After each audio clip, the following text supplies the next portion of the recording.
folks, welcome to Westchester, Pennsylvania in the 2016 National Championship Tournament. We're underway here on Rink 4 here at the Iceline Quad Rinks as Pool D gets underway between Utah and Miami. Matt Coma and Andrew Shapiro here up above Rink 4 as we're underway about a minute and a half into this first period, and so far both teams playing pretty well so far here, Andrew. Absolutely, yeah. It was pretty even in that top. In fact, it was play a little bit strong after the first whistle, but we settled in by the middle. Just past a minute gone here or 2 minutes gone here in the first period. Miami's in the all-red uniforms. They're the number 3 seed out of the Southeast region in Pool D. They're taking on the Utes in the white uniforms. They're the 2 seed out of the West as we have an icing call on Miami. They're the number 2 seed out of the West region. They had the automatic bid. Miami had to go through the Southeast Regional Tournament in order to get to this competition here this weekend in Pennsylvania. Took on Virginia Tech and Ohio in the Southeast Regional in order to get to this weekend's tournament. We get ready for a face-off on the far side. The Red Hawks win that face-off, now controlling behind the net. Passed up ahead now. One of the Red Hawks, as they come in 2-on-5 though, as they send it in deep in the zone. Johnson back for Utah. He gets tripped up. He had the puck in his feet. And he's trying to bring it up the far side. Soderlund with a good check on the far corner. Still digging after it now. Getting out of it is Whitney. He'll try to come towards the front. And stolen away by Solomon over to the far board. Through the feet of Karizek. Back down low. Whitney now has it. Battling with Johnson 2-on-2 in the corner. Comes to the top of the point. Pulling on to it. Near side. Passing it back down low. Now number 26 Ben Romanski has the buck. Stolen away by Ahern. Utah will try the near side this time. To be kept in by Dunham. Laid back down low. Soderlund able to tie up Karizek down low. Now breaks out the Utes. Miami with a good offensive shift. Not unable to get any shots on net though.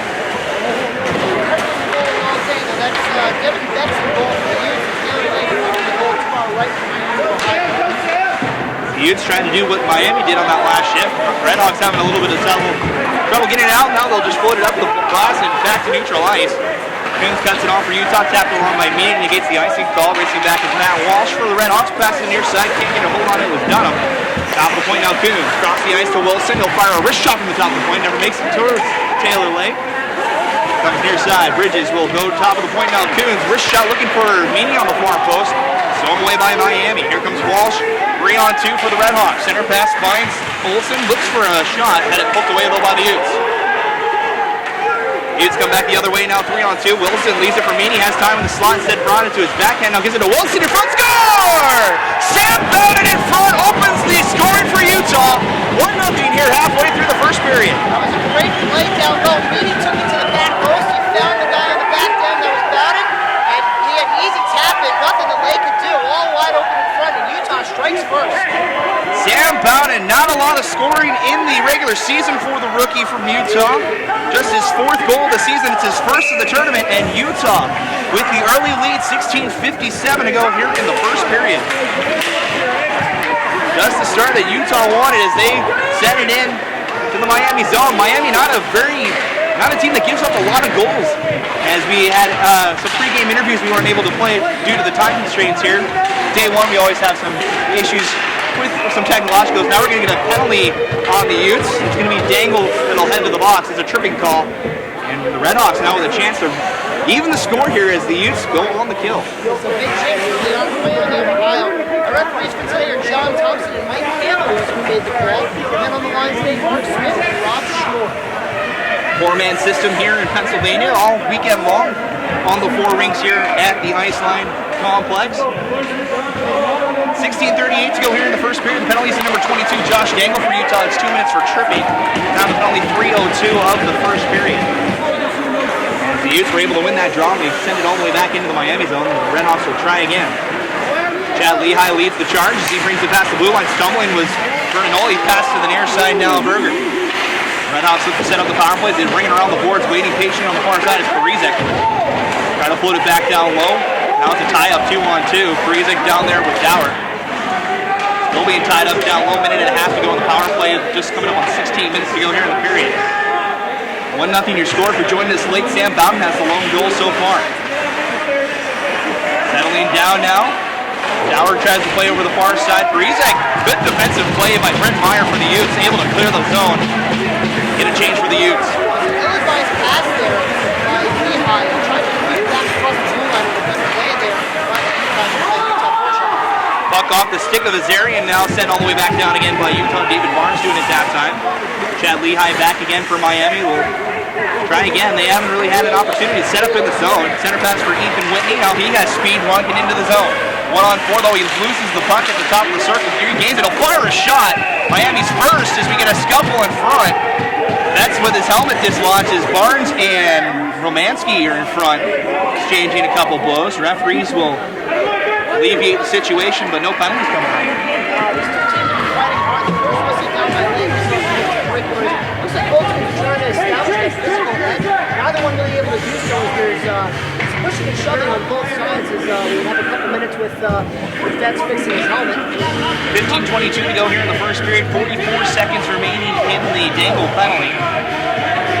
Face off on the far side. Betts is left as he regains his composure after getting his helmet dislodged from that last scuffle. Redhawks win the draw to the top of the point. And now pass back down low, finds number 13 Ethan Whitney. Now back to the top of the point. Now near side, pass off target by number 21. That's Rispoli. Comes right back to him. Rispoli with a shot at the point. McDonald got on the way, had to play it in front, and a shot. Chance for Miami. Another try. Betts will cover this one up. As we get a whistle with 15:01 to go. Miami starting to buzz a little bit on this power. So they're finally getting that momentum. They're making those passes. They're getting those plays on net. And they're not going to be able to make a line change here. Referee John Thompson is for 28 and Miami is the visiting team. They have to make the first change. Home team does get the opportunity to make that last change. We saw on that last attempt is a shot saved by Betts. Loose on the doorstep, but a shot falling from his knees was Whitney, but he couldn't fire it on frame. 10 seconds left to go on the power play for Miami as they play here near side. Trying to play it down low, finds a man in Walsh. Walsh trying to send one in front of him, was cut off by Meyer. Final 3 seconds of the power play, 2-1. Dangles out of the box. The Utes will send all the way down the ice. And the Utes able to kill off their first penalty kill of the afternoon. Miami now 0-for-1 on the man advantage as they reset back behind their own net. Tipped up the far board. Soderlund will race after. We'll see if this makes it for icing. It will not. Soderlund led up on that play. Comes up on the near side. Dangle gets a poke on it. Gives it to Johnson. Cross the ice pass. Finds Bombardier. Bombardier trying to get past Lehigh on the far side. They get tangled up. Bombardier with a good shot, but it's saved by Lay. Over the far side. Collision between Dangle, and there's a man down for Miami. I think it's number 6, Connor Dunham, that's down there. As Dangle now has some words with Lehigh at center ice. And now Bombardier comes rolling in. You mentioned it, there was some bad blood between these two teams right off the get-go, and it just hit to reach the fever pitch here. Down on the ice on his knees, then it's facing Schultz from Miami, Ohio. Three natural penalties here. It's going to be Lehigh to the bench for the Hawks from Miami, Ohio. Bombardier to the bench for the Hawks for Utah. Trainers coming over to Schultz will get the calls once we have him established.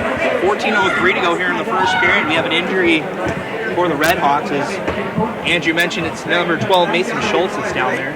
We're going to get some coincidental penalties. Referees will chat about it during this injury here.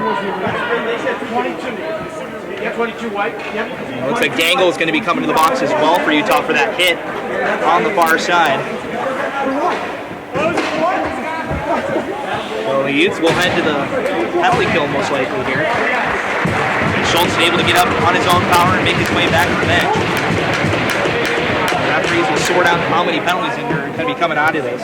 From what I can understand, it looks like Utah's going to wind up getting the extra two incidentals for the base spots with Bombardier and Lehigh. And then it looks like, I think that was Passport, Dangle, excuse me, sorry, it looks like it's going to be Dangle who gets the extra two there, and that one's going to go up on the board. And, I gotta tell you, watching it, it looked like it was just two guys going at it, and I think Schultz just kind of fell awkwardly. Miami coach was screaming for a 5-minute major. That's Justin Bruno. Standing on the bench asking why it's not a 5-minute wager. It didn't look like they were just kind of tangled up and went into the boards kind of awkwardly. And I think that's why the refs didn't initially make the call. They ended up calling the coincidentals at center ice.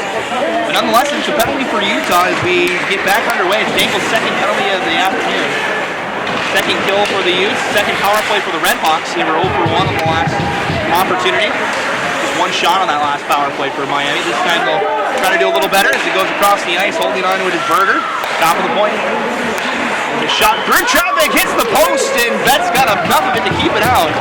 Utes control, they'll get it only to center ice. picked up again by Miami. Good opportunity on the last shift for the Redhawks. Now they'll try again. Here's Parise. Looks for something in front. Will fire a wrist shot. That's got a piece of it. Deflects it to the corner. Throwing in for Utah near side. Gains the red line. He'll send it all the way in. Utah will change up the special teams unit here. Miami will do the same as they set up behind their own net. Up ahead, Jimmy Berger for the Redhawks. They get past the red line, floated into the near side.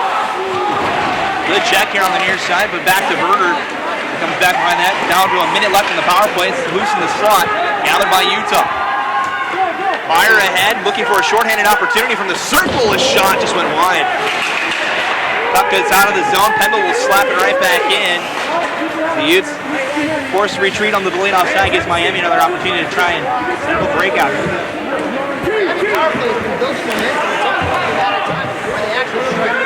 Here's Ethan Whitney, one of the top scorers for the Redhawks. Looks for a center pass. Cut off by Cornelius. Still loose in the slot. Finally poked in the corner. Pendle puts it up ahead. Cornelia is able to just chip it past the defender, number 21, Michael Rispoli. Puck bounces a couple of times through the neutral zone. Otley gets to it, takes a big hit into the Miami bench. A great hit as Otley able to get back into on his own power. Short benches here at the Ice Line rink here in Westchester. We just saw it on that great hit. Doesn't matter if it's a short bench or not. He went up and over. Big check by the Redhawks. Penalty time over though as the Redhawks now 0 for 2 on the power play. Utes back to full strength, passing near side Cornelius. Has it at the top of the slot. A shot is saved by Lay. They crash in, and that's going to cause a brawl in front. As Lay looked like he had trouble holding on to it, we have two rumbles going on the far side. Dangle's tied up with a Redhawk. Cornelius is down there as well. Dangle ripped the stick out of the hands of Mike Rispoli. Down there as well, Frenzel and Cornelius was the other two that went toe-to-toe. So Dangle makes his third trip to the box here in just the first period. We have 11:55 to go here in the period. Shade over 8 minutes have gone by, and Dangle's already spent more time in the box than he has in the ice. Another just a big scrub in front. Lay had trouble holding on to that puck. He finally settled it.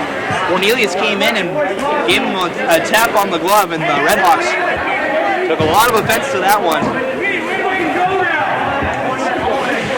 These two teams have proven that they do not like each other here in the first 8 minutes. They didn't before, they certainly don't now. It's weird, these two teams play in information. They really don't have much confidence with each other. They don't play each other in the regular season until it comes to Nationals. And in the first 8:05, we've seen 2 coincidental penalties and some just bad blood all over the place. And I can just read this is like the rest of the night. It's going to be a fun game. Should mention this is the first ever meeting between Miami and Utah. These two teams have never played each other in their program's history. But as you said, this should be, if this is going to be the way it is the rest of the way, be sure to tune in, fans. It's going to be a doozy here. Utah wins the draw as Johnson fired a shot falling down. Now in front, nice save by Lay. They dig at it on the far side. Lay keeps it out. A great stop on Meyer on the back door. Keeps this a 1-0 game. Looked like Utah was going to go ahead by 2. Great save from Taylor Lay. He's been a solid goaltender for the Redhawks so far. 1.82 goals allowed average and a 92% save percentage on the season. That's top in the country, not just the Southeast region. And he also has 4 shutouts to his game too. He lost that opportunity yesterday, but he's still a solid goaltender. So Utah's going to have to So we saw no penalties out of that scrum, so we're still 5-on-5 here with about 11 and a half to go here in the first period. 1-0 your score. If you're joining us late, Utah with a goal about 3.5 minutes in. Sam Downing has the lone tally so far. Miami trying to answer right now. Here comes Walsh. He fires a shot and blocked. Comes right to the top of the slot, picked up by Downing.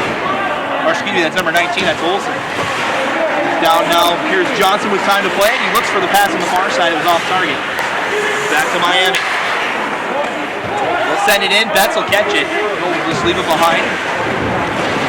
On the far boards, getting his stick on it is number 16 Lehigh. Playing Hello. Olsen sends one in front. It's cleared away by Utah back to the far boards. Cronin and Olsen go down. Referee say play on as Meyer gains the red line, sending it in toward the Redhawk zone. Back is Berger, had it stolen away by number 12 Bridges for Utah. And Miami able to get it back. Near side, McDonald applies pressure on Eric Parizek. A couple of bodies go into the corner there, 3-on-2. Miami able to come out with it. 10.5 to go here in the period, so you send it back into the Red Hawk zone. Over to the far side, here's Olsen. Olsen will float it to the near side, it's behind his man in Parizek. He's forced to just play it along, comes back to Utah in their own zone. Donald to Wilson, he'll play it up ahead. Bombardier gets a touch on it, so no icing. You see back the Red Hawks. Number 23, he's not in the program, so we don't know who number 23 is. We'll figure that out as we get along the rest of the way. He's the only man that's not on the roster. Wearing a different jersey than he normally does. Our master statistician Andrew is hot on the case. I hardly call myself a master statistician because I don't see a 23 on the roster. Absolutely. So we'll figure that out in the intermission. We'll go down and check a look at the stat sheet. As the Red Hawks send it into the Utah zone, we're past the halfway point of this first period. Utah still leading it by 1 as the game has kind of settled down after a chaotic first 8 minutes here. Saw a goal and 3 penalties for Utah. Miami with a fair share of coincidentals as well. Here comes a Hearn looking for something in front, a log jam in front, Lay able to get a glove on it. He'll hold on with 9:11 to go here in the first period. Should get a media timeout here. We'll see if we will.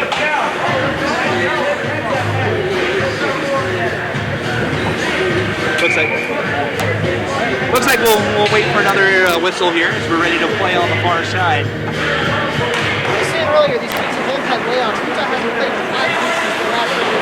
They lost up the other game, and hasn't played for 3 weeks since. And so you got to think that, well, maybe just some of that bad blood that these teams have built up, going for weeks on end without playing an opponent. It's got to be good to go out and beat somebody else instead of your own teammates, right? Absolutely. A lot of these Utah games we all flew in with that.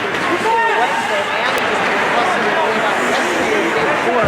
So these guys put on the ice yesterday practicing. These teams are starting to get their legs back under them in game 4. Now, one of the benefits all 16 teams, the shot in front is tipped on net by number 14. That's Robert Norton, able to tip it on frame. If that's able to make the save, and yet again, we have another meeting in front of the goaltender, either for either side. I think that seems to be the way to go here. A lot of teams taking exception to the extra play after the whistle, and they're trying to get a media timeout here. That's where you go. As well, the face-off here on the near side. We do have a media timeout, I promise, guys. As we have a face-off here on the near side, 8:33 to go here in the period. The Utes were able to win the draw. Wilson looking for an outlet pass. Dangle just gets a piece on it. It's going to be icing, though. No, waved off. like you said, Dangle got a piece on it. Just passed the other one. That nullified the icing. Comes in front. Bombardier can't hold on to that puck. He was meant to play 2 Red Hawks. Now here comes Whitney. He's been dangerous so far for Miami as he comes into the zone, tries to send one in front. Utah got a stick on it. Still loose. Parizek trying to bring it home. Now it breaks out, a chance for a 2-on-0. Gives it to Bombardier. Breakaway opportunity. Bombardier walks. He shoots, and a save by Lane. That's a huge save for Taylor Lane to keep this game at 1-0. And a big break for Utah. A very even game so far. 7-6 the shot count in favor of the Utes. They lead on the most important stat sheet. That's the scoreboard, 1-0 so far. Miami in possession in their own zone. Pass to the near side, gathered by Dunham. Goes back to his D partner on the far side. Moving through traffic now, coming to the near side. Good poke check by Utah, now comes to the near side, just sent in by Mazarian. One-on-one battle on that far side. Coons tied up with Dower. Able to come away with it was a Hearn. Hearn had his pocket pick. Nice play by Picola. He'll shoot. Look for the near post, but he just missed by inches. Another try on the near side was tipped wide. Picola sent it back down low. Dower tried to go back to him. Top 2 scores for Miami. A shot tipped in front. Went wide in the frame though. Back out to center ice. Well, race back after it. No icing by the officials. Now under 7 minutes to go here in the first period. 1-0 to score. Missed opportunity for Miami. They're 0-2 on the man advantage. And if they want to get back into this game, I know it's only 1 goal differential. It's very easy to be a hit for Miami and capitalize. had some good looks. Here comes Utah 2-on-2. Meyer lost the handle as he brought it past the blue line. Back to the Red Hawks. Utah's going to break his birthday number is offside. And so we get an icing call with 6:26 remaining here in the first period. No media timeout for the icing infraction. We will not be able to take it due to the Red Hawks being unable to change. We were mentioning that last shift for Miami, Dower and Spicola, 51 points and 40 points on the season. They're the top two for this Red Hawks squad. They've had great seasons for this Miami squad. You mentioned Whitney, he's coming into the game. He's got some shots himself. Both teams with some high-powered offenses here. They're two of the top 10 scoring offenses in the country going into this tournament. Utah 5th, Miami 8th in the country. Just for goals scored, I should mention, not goals per game. We're past the 6-minute mark here. It's the Red Hawks go to the top of the point. Berger crossing the way. Now a shot through traffic, a save by Betts. It kicks out back to the top of the slot. Picked up by Berger. Looking for something in front. Had a man in Walsh, but just wide of his stick. Now Lehigh goes to the far side. Berger again. He couldn't hold on to him. Soderlund with a big hit. As the pass comes in front, a shot was blocked by Johnson over the corner. Miami all over Utah here the last little bit. The pass went off the side of the net. Now another try in front. Here's Dower with a shot. Betts with a great save. Miami will try again. Another try. This one blocked in front. As Meany will just tap it along Utes with a much needed change. This will be icing though as it comes all the way down.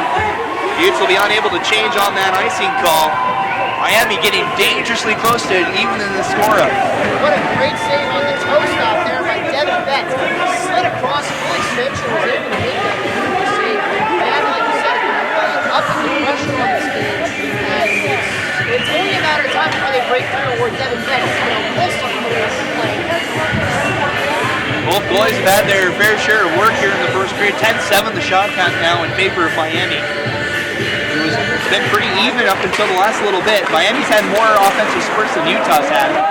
Due to that mainly to the two power plays that Miami's had. Utah's yet to go on the power play. Not to say Miami hasn't taken a penalty, though. They're taking two. A shot from Whitney is blocked in front. Barnes will float. This is another icing call.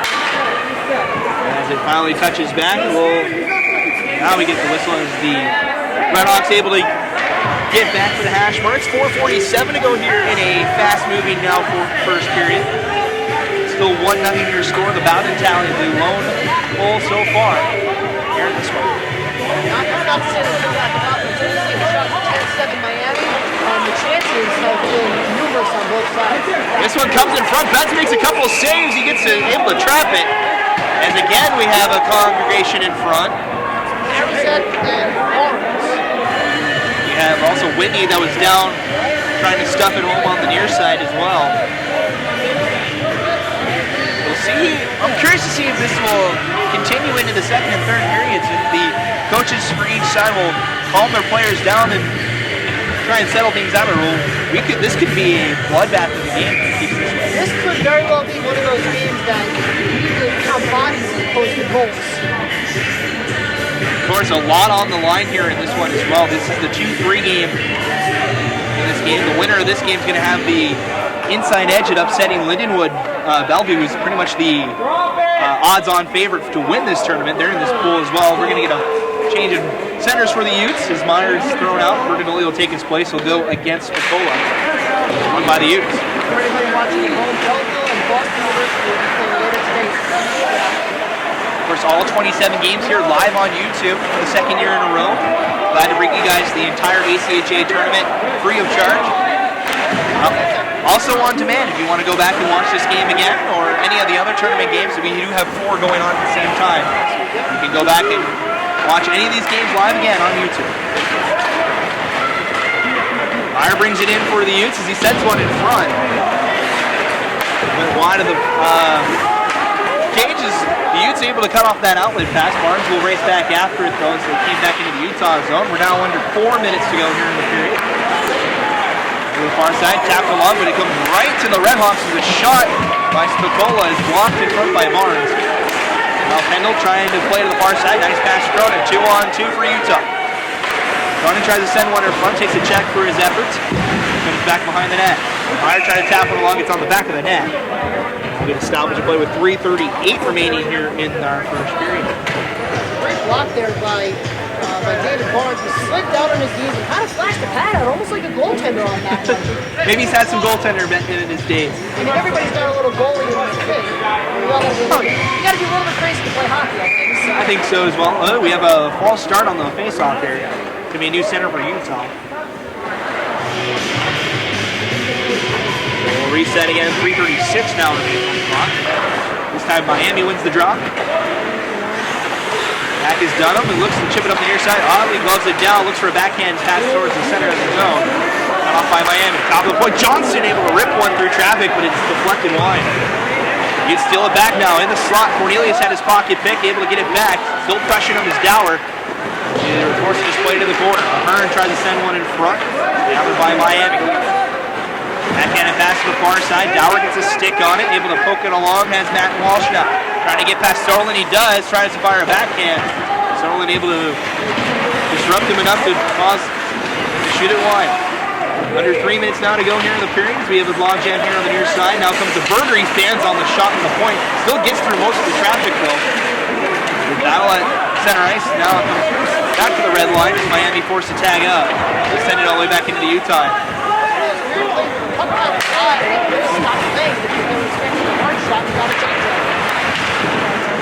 On the far side, Ahern couldn't get a stick on it, has to retreat back into his own zone, played it up the boards. Berger cut it off and fired a shot. It's turned aside by Devin Beck.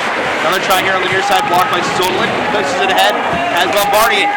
Bombardier looks to float one to Dangle. It's a little high, but catches it off the boards. He settles down low. He's tied up by Berger. Dangle with two Red Hawks now. Bombardier enters the play. He takes it out, tries to go to the point, but turns it over. Joey Parisa can head 2-on-2 for Miami. Good poke check from Dean Wilson.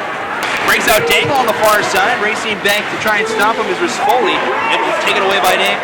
Take it away from Dangle. Bombardier with a great hit on that far side. Hits keep coming here. We're down to the final 2 minutes. And ahead here comes Rispoli again. Poke checked away at the blue line. Wilson will try his luck this time. Fires a shot from the point. Saved way loose in front. Bertinelli couldn't get to it in time. Near side now getting through traffic is Parizek. 2-on-4 is Frieza with a toe drag shot. It's blocked to the corner. I'm pretty impressed with Joey Frieza. He's a big guy. He's at 6'2", 200. Miami able to set up in the zone again. A shot blocked in front. Spatola looks for the top shelf. Went to just a little too high. He was battling on the far side. Utah now able to advance it ahead. Now center pass finds Vernon Nolan. Tries to bring it along. Meyer can't hold the blue line. And we'll have a offside call on Utah. 1:08 remaining here in the period. I think at this point we'll just skip the media timeout and go right to the second, right? I think so. I think we'll give you the media timeout when we go to break. Here we go. We'll give it at the end. Yeah, because we do have some sponsors we'd like to. Absolutely. This weekend would not be possible without them. Absolutely. We thank every single one of the sponsors of the ACHA and all of these teams as well. And we've gotten these teams to this point. Final 16 teams. Trying to play it out for just a couple more games as we're down to the final minute of the first period. And shot either caught Betts, I think, in the face. I think that's what stopped his glove. It kind of caught by surprise on his feet, but that's able to get the glove and just kind of took it to the bench. So that's what it goes off to stay inside. So 56.2 remain on the score clock. It's still 1-0 Utah. They scored with 16 and 27 left to go in this first period. And Sam Bowden's goal. It's been a lone tally. Miami with a chance in front, but unable to hold on to it was Dower. He just plays it in the corner. Utah with a center pass. It's off target. Miami comes back. Here's Dunham. That's to the far side. Down to about 35 seconds here. Dunham fires a shot. Barnes blocked it. Didn't know where it was. McDonald able to secure it for Utah. Trying to weave through the Red Hawks though. Almost coughed it up, able to play to Barnes, takes a deflection, Bombardier over to Dangle. Dangle floats one in front, Bombardier tried to get on it, couldn't do so. As they tie up over on the near side, McDonald battling with the Zarian. Now back over the far side, Dower past the red line, final 10 seconds here. Shot redirected now, a chance in front. Betts makes a save as we come down to the final 3 seconds, 2-1. That'll be it for our first period. Both teams with a ton of chances to score. Miami unable to solve. Devin Betts with 14 shots on net. Utah with 9 in that first period. They lead on the score sheet 1-0 after the first period.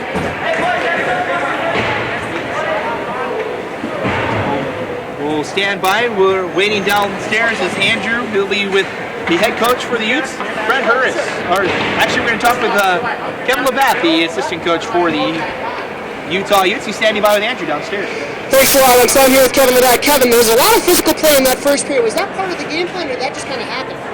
That's to be expected. First game of a big tournament, a lot of emotions running high, and we both played really hard. All right, thanks a lot, Coach. Good luck in the second. Thank you. Back up to you, Matt. All right, thank you, Andrew. As we conclude our first period, 20 minutes in the books, the Utes lead the Redhawks by a score of 1-0 after the first period. We'll take about a 15-minute break. Before we go to break, we want to thank you for watching the 2016 ACHA Division II National Championships live here from Iceland Quad Race here in Westchester, Pennsylvania. We'd like to thank GreatSkate.com, Sherwood, and Apparel Sports, the official apparel provider of the ACHA, sponsors of ACHA and this year's national tournament. We'll take a break, 15 minutes. Will be about our intermission. We'll come back for the second period. Utah leads Miami 1-0 here at day 1 of the 2016 National Championship Tournament.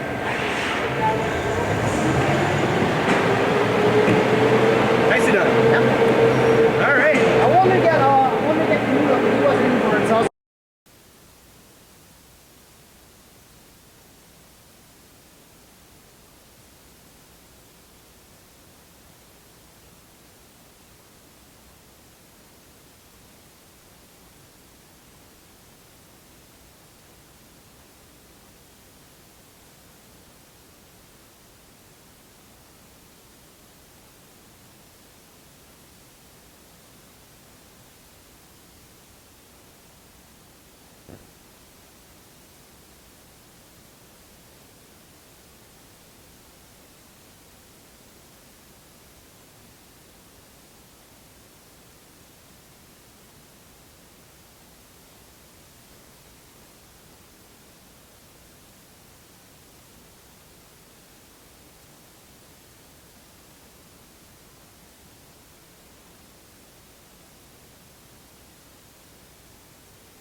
All right, hockey fans, welcome back to Westchester, Pennsylvania, as we get ready for our second period between Utah and Miami. The Utes leading the Redhawks by a score of 1-0 through the first 20 minutes of play. Matt Coma and Andrew Shapiro.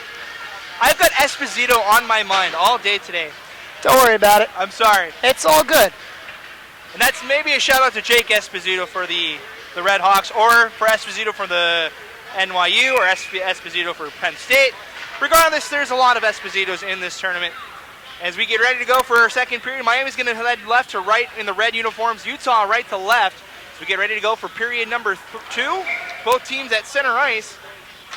As our second period is underway, shots 14-9 in favor of the Redhawks in that first period. And by the way, a little note for your programs, Wes Gunther is listed as 8. He is wearing 23 today. So that mystery of who's wearing number 23, that is Wes Gunther, listed in your programs as number 8. Again, the master statistician, Andrew, hunting that information down for us in that period. I think you were the one who asked the question, so don't sell yourself short. Hey, we work as a team, right? Absolutely. 19:35 to go here in the second period. The Redhawks with a shot. It's saved by Betts. We have a face-off on the far side. Some pushing and shoving right going to the bench was Curtis Coons, and he gets a little how do you do from Matt Walsh. So the bad blood from the first period is carried over to the second to answer any questions.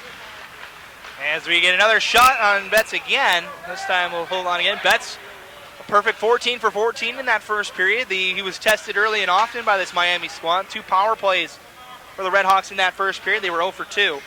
Utah got the early goal from Bowden. It was Sam Bowden from Connor Meany and Dean Wilson, the assist on the Utah goal that currently has us where we are at 1-0 here in the second period.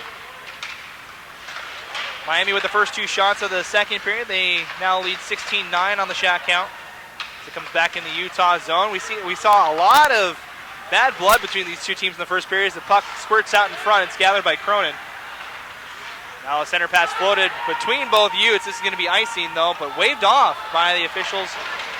As Barnes with a big hit on number 3, Frenzel. He's down and hurt, but it still comes 3-on-1 for Miami. Walking in, a shot, save Betts. Cleared up and out of play. Now we get a whistle as Frenzel's still down after that Barnes play. Frenzel hasn't moved, but the rest can't blow the whistle on that because Miami did have possession and a good scoring opportunity. Yep. They're supposed to let it go until that scoring opportunity's gone. Absolutely, and as soon as Betts made the save and Utah cleared it out, they blew the whistle, which was the right call. Absolutely, as the Redhawks had a good opportunity there. We could hear the coaching staff asking why that wasn't an icing call. The referees blew that, or waved that icing off. That led to that collision between Barnes and Frenzel. As the second Redhawk to go down in this period, we had Schultz go down after a boarding call on Dangle in that first period. A quick update around the tournament. These scores are all after the first period. William Patterson leads 4-1. They actually just scored a goal early in the second, so they lead Lindenwood University 4-1. Grand Valley is leading Utah State 2-1 that game early in the second period. And we have Florida Gulf Coast leading Keene State 2-1 at the end of the first period as well. Interesting with the William Patterson and Grand Valley State games. The score is pretty close. Well, the William Patterson game is pretty wide open, but that 2-1 score between Grand Valley and Utah State, the Lakers are out shooting the Aggies. The last time I checked, 26-5. Wow! In that game, so it's been all Grand Valley. They just had a hot tender and most likely Austin Willenborg for the Utah State Aggies. As we still have a man down for the Redhawks. Now a couple more bodies looking at Frenzel. Z's gets up, able to sit up. We'll see if he's going to be able to continue or not. And it was made very clear to us by our official-in-chief this weekend, referee-in-chief Ed Giacomucci, as Frenzel gets to his feet and skates to the bench under his own power. But it was made very clear to us this weekend that any player who goes into concussion protocol, they are done for the tournament, as it is a mandatory 5-day concussion protocol rehabilitation, and that is coming from USA Hockey. So anybody that gets diagnosed with a concussion this weekend, that unfortunately is the end, and there's no ifs, ands, or buts about it. And yes, it sucks for the players from their perspective, but it is all about safety here. And absolutely. We do understand and say, yes, it's tough to call it quits for your nationals appearance, but safety comes first, and that's why the guidelines have been set. And these are students first. They're student athletes, but they're students first, and that's why player health and safety always comes first. Absolutely. So 18:50 to go here in this periods. We're going to get this one will be an icing call on Utah with 18:46 left. As we'll come back towards Devin Betts. Miami's had pretty much the stranglehold as far as flow of play here in this game. They haven't had a goal to show for it yet. Utah's been playing in spurts. Miami's also 0 for 2 on the power plays in the first period, with a lot of coincidentals going each way as well. Center pass in front. Dower rings one off the pipe. Second post of the day for the Red Hawks. Got past the pads of Betts. Brings out Utah the other way. Bombardier was stood up. As it comes back down low, that was Dunham that applied that check. He had the puck, able to tip it along. Spicola gets past Coons, who fell down. Now it's a 2-on-1. Spicola looking in front for Dower. Instead, it comes to front. Scott is scored! Wesley Gunther off the post and in, and it's a tie hockey game with 18-19 to go. Coons got caught in between there. He went for the poke check, but he was falling backwards. He slid forward, and the puck got poked around him, and they found Gunther on the back door, and Gunther ties his game up at 1. Rang it off the post and in. They finally are able to solve the Utah goaltender, and we're back to a tie hockey game. And that's a big goal for Miami. Utah struck first in the first period. Miami strikes early here in the second. And now we've got a clean slate, 1-1 hockey, physical game to be played, and it should make for a fun afternoon of hockey here at the rink. We mentioned that both these teams are fairly high scoring, 2 of the top 10 programs in the country as far as scoring goes, but the scoring so far between these two teams has been from the little guys. It was Bowden's 4th goal of the season for Utah, and that's Gunther's 5th for the Red Hawks. Comparing that to the double-digit tallies that most of these guys have. Couldn't have come in a better time for Miami, though. They needed that. Miami keeping their momentum from late in the first period. They were rewarded with the goal. As Soderlund will float one over the head of Lay. It comes back over to the far side, just tapped along in the feet of Parizek. Will tap it along as Whitney. Whitney, good check by Bertinoli, able to tempt home on the puck. Coming in hard was number 26, Romanski. As it comes to the near side, now Soderlund can't control. Now he gets it back, poked away over the far side. Whitney now breaking in is Berger. He's bumped off the puck by Meyer. Soderlund has it in his feet. 3-on-2 down there. Finally squirts out to the far boards, picked up by Bertinoli. Taps it along. Here's a 2-on-1 for Utah. Meyer with Cronin. Meyer walking in. He'll shoot, save Lay loose in front. As Lay able to get a glove on it and holds on. 1-1 still the score here. We're down to 17-10 left here in the second period. Gunther gets the goal. Spicola gets an assist on that. I don't know if there was a secondary, but for Spicola, that is his 25th assist and point number 52 on the season. Their leading point scorer for the Red Hawks. Well, both the top tallies for points and assists for Spicola. And goals as well. He leads the team in 27. Makes his presence known on the score sheet. Yes, he does. And if he's not being physical and throwing his weight around too. Olsen will take the spot in the center circle after the center was thrown out of the face-off. Now they'll come up the near side. Here's Rispoli. Looks for the home run pass. Getting a stick on it was Norton. Able to negate the icing call. Up the near side, picking it up is Olsen. He gets spun down. It's going to be a penalty on Utah for that. Another tripping call to the Utes, and it's the 3rd power play of the afternoon for the Red Hawks. I'm going to guess it's Dangle because he's made 3 trips already, but doesn't look like it. It's going to be David Barnes that heads to the box. With 16:54 remaining, it's a tripping call to Utah. Time of the penalty, 4:06 of the second period. It's Barnes' first penalty of the game. It's the 3rd power play now for Miami. Tell you, for 2. Utah's going to get themselves into trouble here if they don't stay out of the box. Miami's 3rd power play of the game, like you mentioned. Well, you should mention this too. I don't know if it's from the Utah or the Western officiating that we see out in the West, but all 4 of the Western teams that are here, top 4 in penalty minutes. Really? So we'll see. Maybe that's a factor, but maybe that's actually got a little bit of truth as we see Utah taking the majority of the penalties so far in this one. It could also be a factor of a lot of the West teams have to do a lot of traveling, so they're very antsy and agitated when they get off the bus. That could be a factor too. Miami struggling to get it out of their zone. Finally, they stretch it out to Whitney. He brings it into the offensive zone, takes his spot in the hash mark. There's a center pass off the skate, cleared by the Utes. 1:15 left here in the minor penalty to Barnes. As Miami tries again. Up the far side, over the stick of Azarian. Utes able to clear it, but only to the red line. Gunther near side now has Rispoli, comes in top of the circle, poke checked away by Wilson. Has to play it up the near side. Dower trying to keep it in. He does. Able to hold off Meyer. It's played down low, bounces in front. Still loose there is Meyer able to backhand it to the far side. Can't get it out though. Berger down low, settled by Spicola.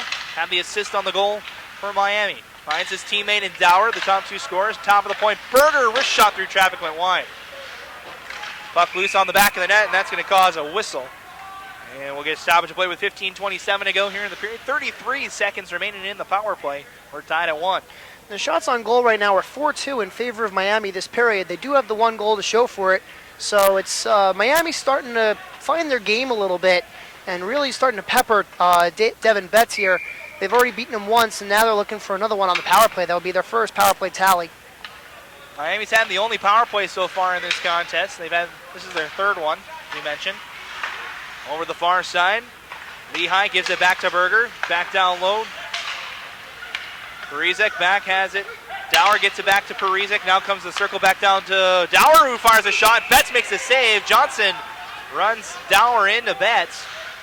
There's another, this time a little calmer meeting in front. As you see, Otley gives Dower a tap on the shoulder there. He says, good play, and Betts thanks his defense for helping him out. It's a good play by Dower, who walked out from the goal line and tried to catch Betts moving across, but Betts stuck with him and made the save. 15:10 to go in the period. 17 seconds remaining in the minor penalties. The Utes win the draw. Johnson battling with 3 Redhawks. Unable to hold on to it. Parizek, top of the point. Berger gives it back to him. Parizek goes down low for Dower. Now back top of the point, Berger. Lots of traffic in front. It's saved by Betts right in his chest. We'll hold on with 2 seconds remaining in the penalty. So barring anything quick and crazy, it looks like Miami's going to go to 0 for 3 on the man advantage, which for Utah is a break, but for Miami, Coach Camuto cannot be happy with the fact that he's got 3 man advantages and his team can't cash in with the power play. Both teams looking for a win here on day 1. The other two opponents in this pool, Boston University out of the Northeast, the 4 seed, and the number 1 seed, and probably top team in this tournament, the Lindenwood Belleville Lynx. Betts able to see that the whole way as we're back to full strength now. Barnes comes out of the box. We're back to 5-on-5 hockey with 14:44 left to go. I'm very excited to announce that I will be on the call of Boston and Lindenwood Belleville. Myself and Brett Luthner, who's doing play-by-play for William Patterson Lindenwood right now. We will be taking you through this next game at 3 o'clock, and that'll be over on Rink 3. And I'll be heading over to Rink 2 for NYU and Penn State. That should be a great game. A great game. The top seed out of the Northeast and the defending champions in the Violets taking on the 4 seed out of the Southeast and the Penn State Ice Lions. Shot from the far side, Bombardier able to turn aside was Lay. He's been sitting pretty on the far end of the rink so far here in this period as the puck comes back into the Utah end. Barnes looking for a pass off the stick of McDonald, able to float it along though for Bombardier. Gains the red line, he'll just send it along. Daniel waiting here. Able to gather it, battling here on the near side. Able to get past the man. He sent one in front. It's held on by Lay. Down to 13:59 to go here in the second period. Miami still holding on to the momentum here. Utah trying to wrestle it back. And we mentioned these are the two of the top scoring offenses in the league. Look at their goaltending, though. Taylor Lay comes in at 16-1 with a 1.82 goals against and a 9.24 save percentage with 4 shutouts to his credit. Devin Betts on the other side, a perfect 14-0, a 2.34 goals against and a save percentage of 8.93. And Lay makes a save there, so stellar goaltending on both sides here. And an interesting side note for the Utes, it's not Betts isn't the starter for Utah. Their starter Chris Coma went out with a MCL injury earlier in the season. He's out for this tournament, so Betts will be the starting guy the entire weekend as Miami sends it into the zone.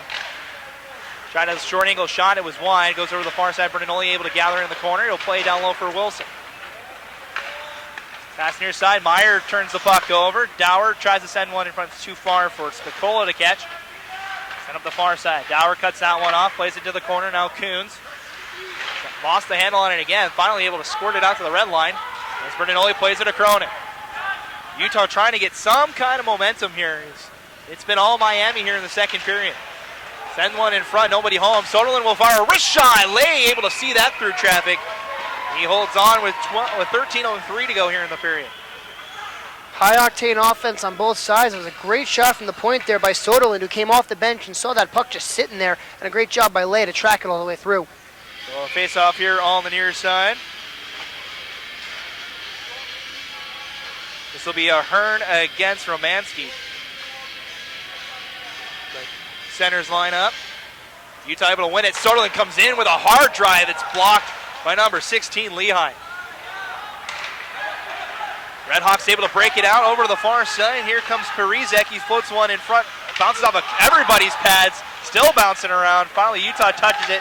Negates the high sticking call that would have been called if Miami touched it. Fornelius with a nice play. It breaks out a shot on the backhand. It's saved by Lay.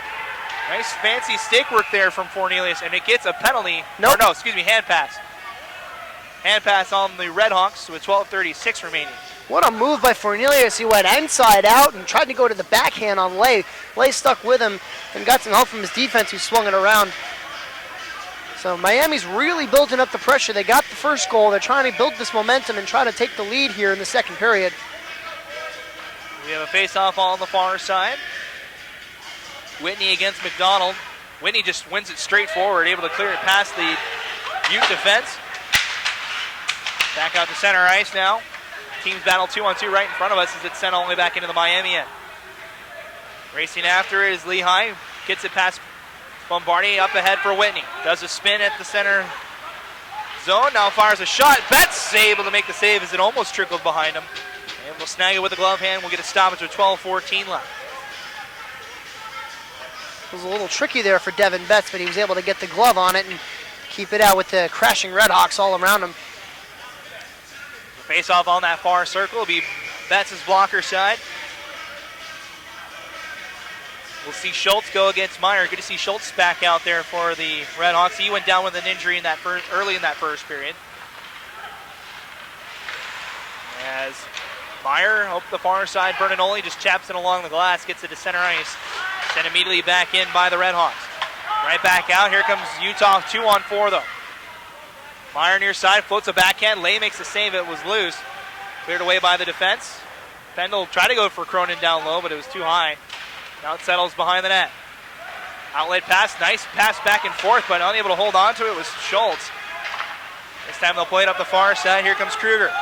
Kruger to Schultz. Skates past one stick check. Floats a shot that's easily turned aside, though, by Betts. Utah trying to break it out.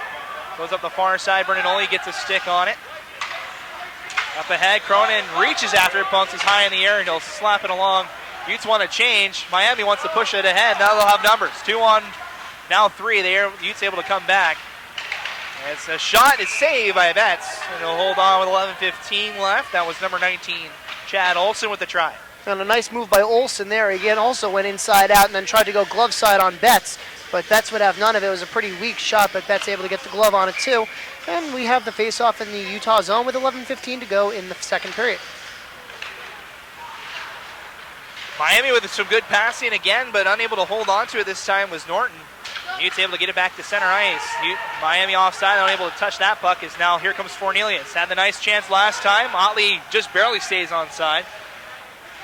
Stolen away by Miami. Takes a bounce off the glass right to Wilson, though. Fires a wrist shot through traffic. It's blocked. And back out to center ice. Here comes Miami. Poke checked away by the Utes. Walsh was looking to bring it ahead. Here comes Olsen behind the net. Stolen away by Wilson. Near side. Bounces out. Comes to the center of the slot. Otley tried to tap it along for Fornelius. Stolen away, but right back to Utah. As a 2-on-1 gone by the boards for Utah. They had Fornelius and looked like Soderlund. No, not Soderlund, excuse me. That was Sewell. As the puck comes back out to center ice. Racing back and forth. Now back out to neutral ice. Puck just kind of exchanging hands at this point between blue lines. Miami finally able to send it into the Utah end. We're getting close to the halfway point of the second period in this game. 1-1 your score. Utah with an early tally, 3.5 minutes in the first period. Miami with an answer early here in the second. Dangle sends it into the zone, takes the check. Racing down there is Berger. Trying to cut him off with McDonald, but he's able to ring it around to the near side. Tapped along. Here's Dower. Unable to hold on to the puck. Dangle lost it at his feet as well. Miami's offsides. As we get a stoppage of play with 9:45 left to go here in the first period. Media timeout on the ice. We'll take it as well.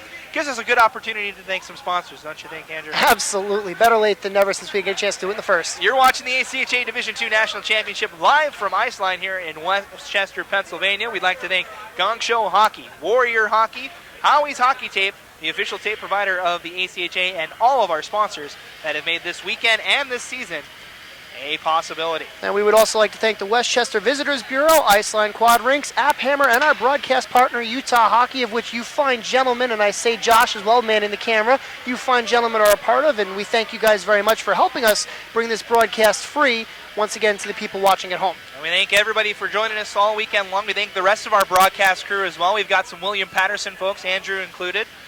We've got some Liberty folks here as well. Of course, as well as Dave Kurtz and Rasty McGibbon, the ACHA crew.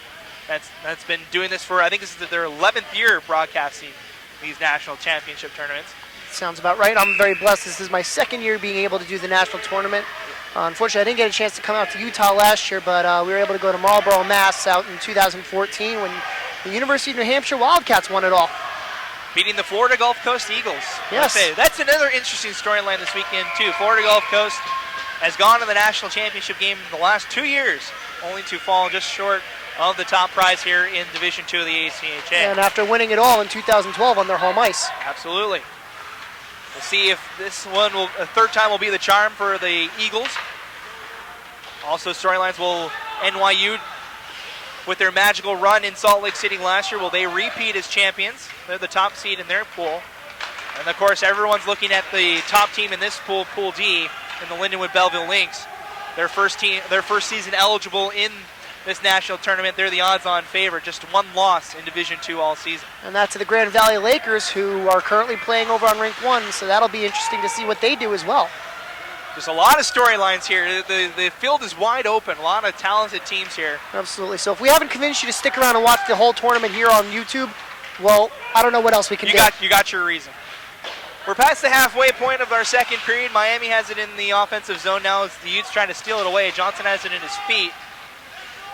Now looking for Dower, had Spicola in the slot, but off his skate.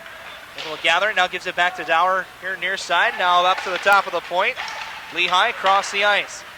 Walking in is Berger, a shot. It's denied by Soderlin. Back now Cornelius with speed. He'll come up the near boards. Has three Redhawks to try and fit a pass through. It goes off the skate of a Redhawk right on net to lay. And he'll hold on for the whistle. Otley got taken for a little ride in the corner there, and he comes back and says what's up to Romansky there as he comes back to go to the bench. Hey, we haven't seen as many altercations as we saw in the first period, but still, we can see that a little bit of angst between these two teams still. There's still that tension that something big could go down later on in the game, especially if the score does get out of hand one way or the other. But if it's close, I think both teams are going to be a little bit more conservative with their extracurricular activities. It's our closest game of the four that are currently going on right now. As we have a 2-on-1 battle down there. Dangle trying to hold off the three Redhawks that are trying to dig it out of there. McDonald now tries to come and help out. He has the puck. Battling with Whitney now. He sidesteps up the near boards. Thought better of it. Comes back down low. Low angle shot is blocked in front. Gathered by Whitney. Poked away by Dangle as it's loose down low. Just wrapped around the boards by Dunham. Now the pile ensues on the far side. Just teams tying each other up. McDonald sent one in front looking for Bombardier. Pass just a little off target. Romansky able to get it to center ice. Just tapped along as Parizek's pass was cut off by Utah. And here's the Utes back into the zone again. Bombardier able to hold up a man, try to send one in front. It's cut off by the defense of the Redhawks. Now bounces in front. Getting a stick on it is Gunther. He'll settle behind the net. Gunther, the goal scorer for Miami, has the puck once again. Lost the handle on it as he was pressured by Cronin. Barnes in his own blue line, weaving through defenders, gets it right back. Now it breaks out a 4-on-3 for Utah. He'll fire a shot from the red line. It's turned aside by Lay. Send one across the blue paint. No one there for Utah to tap it towards the front. Another one comes in front, still bouncing around and finally gathered by Gunther. And it'll play it to the near side. Robert Norton will send it along. Redhawks will take the opportunity to change. As here comes Barnes up the far boards. Tries to get past his man, couldn't do so. Able to keep it away with Olsen. Utes into the offensive zone now. Cronin sends one through four defenders. Lay had to make the save, and the Redhawks will have an icing call coming their way as the Utes touch up. With 6:37 remaining here in our second period. Shots have evened up a little bit. Utah with a little momentum. Shots 24-20 through 2 periods. Shots are 11-10 in the second period, this one in favor of the Utes. So it looks like the momentum is starting to swing back Utah's way as they have another offensive zone faceoff. We seem to be having a lot of those lately. The tide starting to shift a little bit in Utah's favor. It was all Miami the first 10 minutes of the second period and about the last 4 minutes of the first. There's a good shot. It was saved by Lay. This one blocked in front. Still can't clear the zone, though. Bombardier keeps it in. Has dangled shot. Low angle. Saved by Lay. It's a logjam in front. Gathered by the Utes. They're buzzing all over now. Here's Wilson. Back down low for McDonald. Reverses looking for Dangle. Looking for Bombardier in front. All 5 Redhawks are below the hash marks, though, as a shot from McDonald's block. Coons through traffic, also blocked as it's just swept out by the hand of Walsh. Utah will hold on to it. A great shift for Utah on that last opportunity. And a good job by Miami to collapse down low and keep this game tied at 1 because of all the opportunities that Utah had. Teams collide on the far side. Dangle keeps it in. Utah starting to build more momentum here. Redhawks forced to ice it. Johnson tried to play it. It negates the icing call as he couldn't corral it. Redhawks in the middle of a change. They play it ahead quickly. Soderlund to Otley. He pokes it past the defense. Races after it. Lay gets a stick on it. Otley still holds on to the puck, though. After that was Rispoli that tried to lay down a check. Cornelius, top of the point, Soderlund. Soderlund through traffic. It's blocked in front. Rispoli doing that time. Able to steal it away from Cornelius. Cornelius steals it right back, takes a slash as it comes in front. Now back to the near side. Miami having a tough time. Soderlund tried to keep it in the zone, but it goes into the Utah bench. And Miami, a much-needed change as Utah with a great shift the last minute and a half. As physical as the game was in the first period, that's how wide open it's been here in the second, with the offense really taking control on both sides. We keep mentioning it that both these two teams are two of the top scoring teams in the ACHA, and I think they're really starting to show it now. Game opening up for both ends as here comes Miami looking for an answer to Utah's last shift as it takes a deflection. That was Spicola trying to edge towards the front. Spicola now top of the point, getting a stick on it. Berger passes it to the near side. Lehigh, nice pass to the back door. Dower can't control it, though. As he runs into Johnson, this will be the first penalty of the game on Miami. It's going to go to Dower. It's an elbowing call. The question then becomes, why did they blow the whistle when Utah had possession of the puck? That is a good question. So the Utes will get their first power play of the afternoon. It comes with 4:45 left here in the second period. As it's number 9, Andrew Dower goes to the box. It's 2 minutes for elbowing. Time of the penalty, 15:15 of the second period. So now we'll see what this Utah power play is made of. They had 0 opportunities in the first, and now they get a chance here in the second to take back the lead. And a crucial point in this game here. Coming down to the final stages of the second period, here is the face-off is one to the far side. Wilson able to keep it in. It comes right back to the Redhawks, though. As Berger tries to clear the zone, Coons keeps it in. Utah will set up the power play. Here's Dangle. Dangle top of the circle, holds on, looks for someone to pass to. Gives it down low for Ahern, back to Dangle. Top of the point, Coons, he'll come center. Back to Dangle, center to McDonald. On about a shot, it was pressured by 2 Redhawks. They'll bring it from the circle, a shot, redirected by Ahern, but saved by Lay. Redhawks try to clear, goes off their own man, only to the corner. Now Utah ahead, top of the point, Coons. Over to Wilson, one time, save Lay, loose in front, backhand, went wide. Dangle tries to send one in front, that's saved by Lay. Coons can't keep it in, now it's a one-on-one the other way. Here comes Romanski with Wilson as the shot is deflected out of play. Good opportunity shorthanded for the Redhawks as Coons, once again, he was the culprit on the goal for Miami. He fell down, let it squirt right through his feet, trying to keep that puck in. Curtis Coons looks like he's having a little bit of trouble trying to figure out which way he's trying to go on these rushes. He can't decide if he wants to pressure and poke check or if he wants to stay back and play defense. And for Utah, he's going to have to figure it out because otherwise he's going to get caught flat-footed and he's going to leave Betts out to dry. Miami with a nice offensive face-off off that chance. They couldn't hold on to the possession, though, as here comes Utah on their breakout. Meyer weaving through traffic. Meyer to the far side, he'll shoot, save, lay loose on the doorstep, but getting to it in time was Gunther. Great play As Bertinoli was looking for a goal. Lay with a shot turned aside, goes up in the air. Net's dislodged. And we get a stoppage of play with 3:31 left. 46 seconds left in the power play. It looks like it hit the rafters up here. And when it went up into the netting up behind the goal tended by Taylor Lay. And I just want to point out, Utah, they haven't had a power play all game. Their first power play, now they've got 5 shots on goal with still 46 seconds left to go. All the momentum has shifted Utah's way here the final 10 minutes of the second period as they win the draw. Barnes passes it to the near side. Meyer to Sonolan. Thought about it one time, instead holds on to it. He'll fire a wrist shot that went high. Now to Barnes. Sends one in front. It's blocked by the Redhawks. Back to Utah, though. Here's Barnes. Far side. He'll fire a wrist shot. It's high. It's loose in front.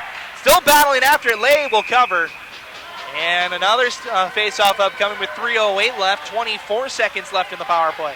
And I just want to point out these fans for Utah. We got a nice collection of fans from the Utes that are really doing a good job of sticking with their team, and they're really keeping the game interesting for the Utah players. The cheerleading section that came all the way out here. Absolutely, we see a pretty full crowd here on rink 4 of the Iceline complex here. We also have, when you see the puck come back into the Utah, and you'll see the players waiting for the next game, all lined up down there behind the net.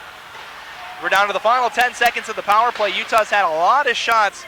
Nothing to show for it, though, but we'll see if the momentum's enough to carry them forward. And the next game on this rink will be Liberty and Arizona State Maroon in a 1-versus-4 matchup in Pool B. AC Maroon making their first ever tournament appearance against Liberty, who's trying to do better than what they did last year, going 1-2 in pool play. Penalty time over. We're back to 5-on-5 hockey here with 2.5 to go here in the period. As the Redhawks get a turnover in the Utah zone, trying to find Spicola was Dower. Now Spicola has a man open in front. Stead tries to go towards the back post, but no one there in red. Or I should say in dark red, as Utah will cover this up. It's Betts, and again, a couple more shoves. As Betts makes that save with 2:17 left. And Lehigh taking exception to some extra pushing and shoving from the boys in white. It's an interesting pool here. All 4 teams, you will not see a shortage of red in Pool D this week. Absolutely not. You got Utah, Miami of Ohio, Belleville, and Boston University. But in fact, I keep looking at these Miami jerseys and thinking I'm watching Boston because they're the exact same jerseys that they have. Well, it should be an interesting game on Sunday when those 2 teams get together. Absolutely, and I'll be on the call for that game. I'll be seeing red after this weekend's over. 2 minutes ago here in the second period, Fornelius couldn't bring it towards the front of that. He's tied up by Dower. Spicola able to play it along. Now here comes number 16, Lehigh. He's met by 2 Utes, had to just play to the corner. Otley takes a big check here on the near side by Lehigh. Spicola trying to keep it in. Lehigh with another check. Spicola takes Cornelius down. Miami still able to hold the zone, though. Dower had it poked away by Sonolan. Now Bridges to the far side, Otley. Otley trying to kick it to his stick was Cornelius, who was unsuccessful. As the puck back into the Utah end. Here's Johnson. That pass by Johnson has to hit Fornelius on the tape, and he's gone. He hit Fornelius in the skates, and nothing he can do about that. Here comes Utah, 3-on-2. Bertinoli to Bridges. Kind of handcuffed him a little bit as he tried a backhand shot that was blocked off the side of the net. Home run pass, finds his man, Norton. Back is Barnes, though. Center pass just past the stick of Walsh. Looking for an open man opportunity.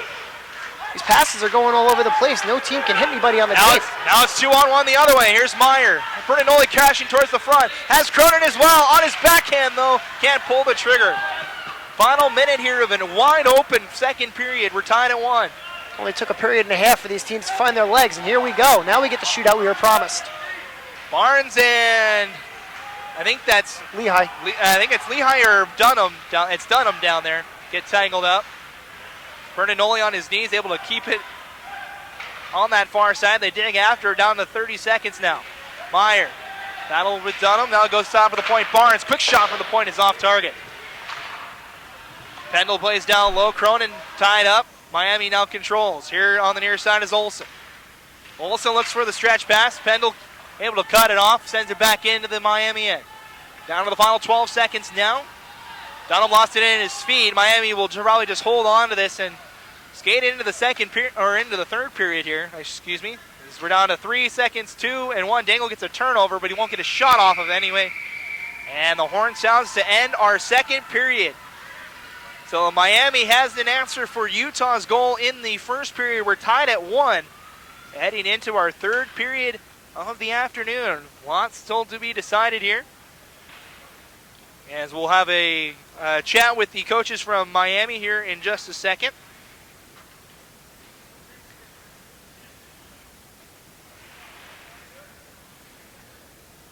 As it looks like Justin Camuto will take some time and speak with Andrew downstairs. And he's standing by with Andrew right now. Thanks, I'm down here, Justin Camuto. Coach, how huge was that goal in the second to get the momentum back? It was huge for us to get that momentum back, but we got to continue to push. Okay, it's 1-1. This game's far from over. We started to let them back in towards the end of that second period. We got to continue to push and get the momentum back on our side. We can't let them back into the game. Thanks a lot, Coach. Good luck in the third. Thank you. Back up to you, Matt. All right, thank you, Andrew. As we are through 2 periods here in our first game of Pool D and the 2016 ACHA Division II National Championships. We're tied at 1 through 2 periods. We'll be back in about 15 minutes after our intermission for the third and final period. Who will get the most important first win of the weekend? Will it be Miami or Utah? We'll find out in the third. 1-1 your score after 2. You're watching the 2016 ACHA Division II National Championships here live from Westchester, Pennsylvania.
All right, hockey fans, welcome back to Westchester, Pennsylvania as we get ready for our third period of the afternoon between Utah and Miami. So far, the only game that's within, I think, 4 goals? Yeah, they're all a quick around the league here. William Patterson leads Lindenwood 5-1. That game's early third period.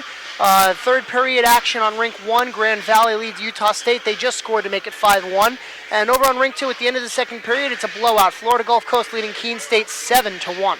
And over here on our Rink 4, we have a tie hockey game at 1-1 going into our third period. The teams will switch ends. Miami will be heading right to left on your screens in the red uniforms. Utah's in the white uniforms, moving left to right. So we get ready for our third period. Utah outshoots Miami 20-11 in that second period. They lead the shot count 29-25.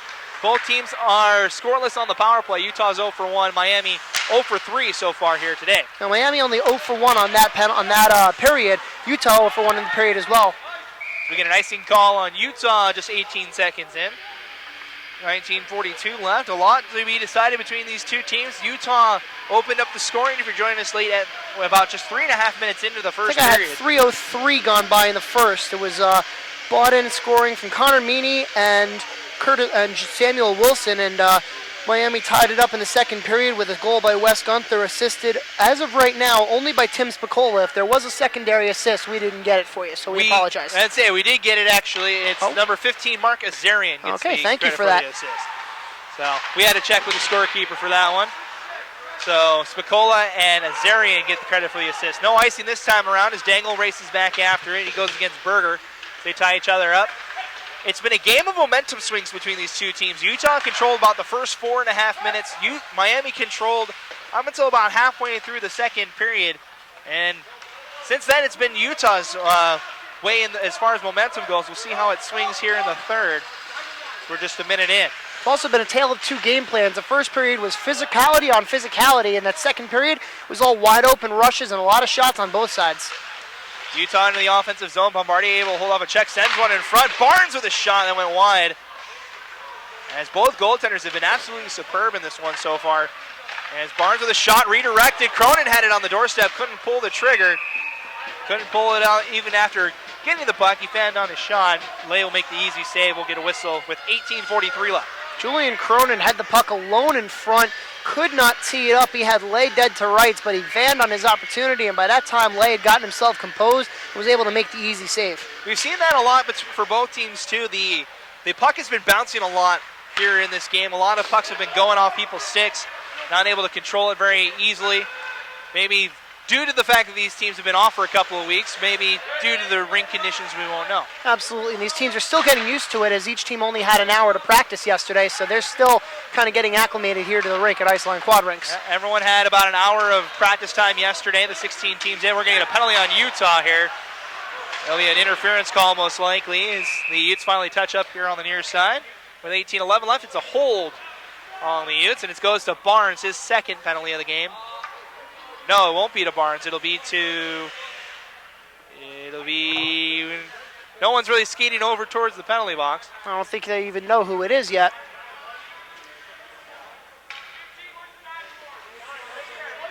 Still waiting to see who's going to make their way in. Looks like it's number 18 making his way over to the box. No, he's going to the bench, so... Oh, there we go. Now we have the culprit, number 8 for Utah. That would be David Barnes. You were right the first time.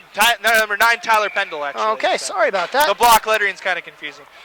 18:11 to go here in the second period. The penalty is to number 9, Tyler Pendle. It's 2 minutes for holding.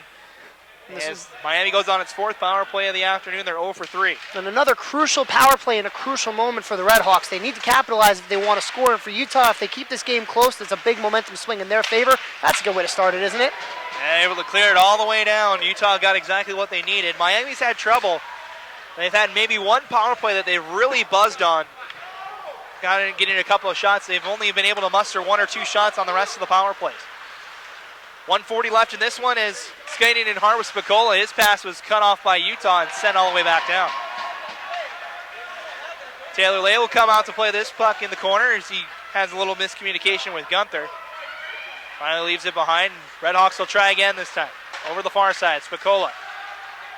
Looking for a pass in front, has a man, a shot went wide. Had Romanski at the top of the slot. His fired shot went wide. As the puck goes off the skate of Gunther and back out to neutral ice. bad break for the Red Hawks as it comes back into their own end. Almost a break for Utah there as Miami tried to chip it back off the boards. That was Gunther, and the puck was almost intercepted, but fortunately in the game it was Whitney who has it now. Halfway through the penalty as Whitney sends it around the boards. Kuhn's going to get to it in time. He'll look to try and clear it out of the zone. He couldn't do it. Berger able to keep it in, plays it for Spikola, looks across the ice, has Whitney. Whitney now top of the point back to Berger, looks for a shot, gives it over to the near side. Lehigh back to Berger, fired a shot went high. It sits on the top of the net for a moment, finally trickles back behind. As Whitney gloves it down, hacked that away by Bombardier. Now it's loose on that far side. Bombardier trying to tie it up. Wilson looks to clear, he will, with 20 seconds left on the power play. Good job by Utah, really boxing Miami out, keeping everything to the outside and getting able to clear everything that comes towards them. We'll get another chance to clear here as Kuhn's going to be the first one to the puck. He'll send it hard around the boards. 2 Redhawks over here, though. As Fornelius gets through 2 guys, he gets tripped up, and it'll be a penalty coming to Miami. With 1 second remaining, it'll be 4-on-4 for a second, and Utah will go to its second power play of the game. So that's a big momentum swing right there, as Miami will sit 2 minutes now for tripping after failing to score on their 5th power play of the game, and sitting in the box will be Jimmy Berger. So he gets 2 minutes for tripping at the 4:48 mark, and now Utah just killed off their own penalty. They're going to have 1:59 of power play time, so almost the full complement of power play time here, and it's really going to be a big test for them to see what they can do.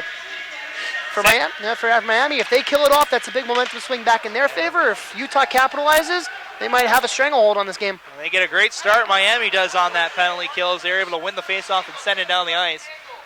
As Andrew mentioned, it was a penalty to number 28, Jimmy Berger. It's a 2-minute tripping penalty. It's Utah's second power play of the afternoon. They're 0 for 1. They had 5 shots on the last power play, though. They had a ton of opportunities, just couldn't find the back of the net. Trying to do the same. Wilson trying to keep it in. He does. Nice poke check, but it hops over the stick of McDonald, and it's sent all the way down by the Redhawks. That was number 6, Connor Dunham, that was able to clear the zone that time. Utes will try again. 1:20 left in the power play. Ahern up to Dangle, far side. Just sends it around the boards. Takes a funny bounce off the doors in that corner. Utes able to settle the puck, though. All the rinks look like they have doors in the corner, which seem to be the main access points for these players. So it's going to be interesting to see how those bounces affect the players during the game. McDonald backhand. It's listed for the score! Michael Ahern taps it home, and a power play goal gives Utah the lead. That's a big goal for Utah. They score on the power play, their second power play of the game. They finally capitalize, and for Ahern, that is goal number, hold on, let me find it. Got all my stats here, and I can't even read my own handwriting. Number 19, I'll help you out there. There we go. It'll be his 19th goal of the season, first of the tournament. Michael Ahern, a power play goal, and it's 2-1 here with 15:10 left. And the Utah fans really supporting them. You can hear it. They just got the lead back, their second lead of the game, and now it looks like just finishing up some official scoring, as it'll be Ahern on the goal, and it's a 2-1 lead for the Utes. A power play goal. The difference now is the Utes, the first team to score on the power play in this contest. It took, 6 power plays for both teams combined to see our first power play goal? Yeah, it looks about right. Miami went 0 for 5 now, and I have 0 for 4 now. I have 0 for 4 with that one. I got 0 for 4 as well. That's what I thought. So yeah. Miami now has 0 for 4. Utah 1 for 2. Yeah, so but the one's the difference. And that's a big one. Is the Utes get a power play goal here? Just 5 minutes into the third. Now the question is, can they hold it? Does Miami have an answer? That is a surprise for Taylor Lays. He thought he had it in his glove, and it ended up sitting right in between his feet. A quick whistle by the referees there definitely helps out the Redhawks, as there were a couple of Utes streaking in, mostly Cronin. Well, we've seen a lot of skirmishes. If you're joining us late on this one, we've seen a lot of, I would say, the best word is probably congregations in front. Extracurricular activity, so to speak. Absolutely. Both teams have been crashing hard on both goaltenders. As Barnes able to hold up a check from Andrew Dower. Puck comes back into the Miami end. They'll try and break it out again. Here's Lehigh. Looks for the stretch pass. Dower just has to kick it along as he lost it in his feet.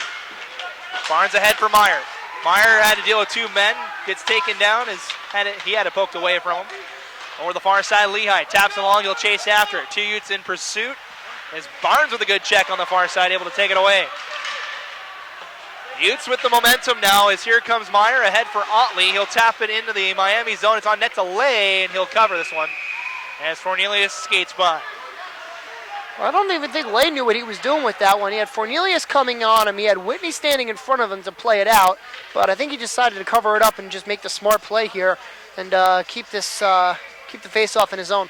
So 14:02 to go here in our third period. 2-1 your score. Utah, a power play goal here in the third is the difference so far. Miami wins the draw. The Berger up the near side, just tapped along by Parizek. Over to the center ice. Utes offside, they'll tag up. They send it all the way into the Miami end. Here's Berger. Looks to break out the near side. Looking for a stretch pass. They'll just tap it along. It's too far for Whitney to chase after. Back to Utah. Center pass by Soderlund. Just tapped along by Otley. No icing. Back is Lehigh. He'll send it up the far boards. Getting a stick on it was Romanski. He's tied up by Soderlund. Helping out was Berger. I think you're going to start to see the bodies start to fly a lot more. Get back to that first period style of hockey for both teams. You're starting to see the stretch pass more from Miami as well as the outlet pass near side for Parizek. He tried to weave through the Utes who were in the middle of a change. As it comes down to Fornelius. You're especially going to see it when Kuntz is out there because you've been seeing, there's an interception. Yeah, turnover. Soderlund with a good hit.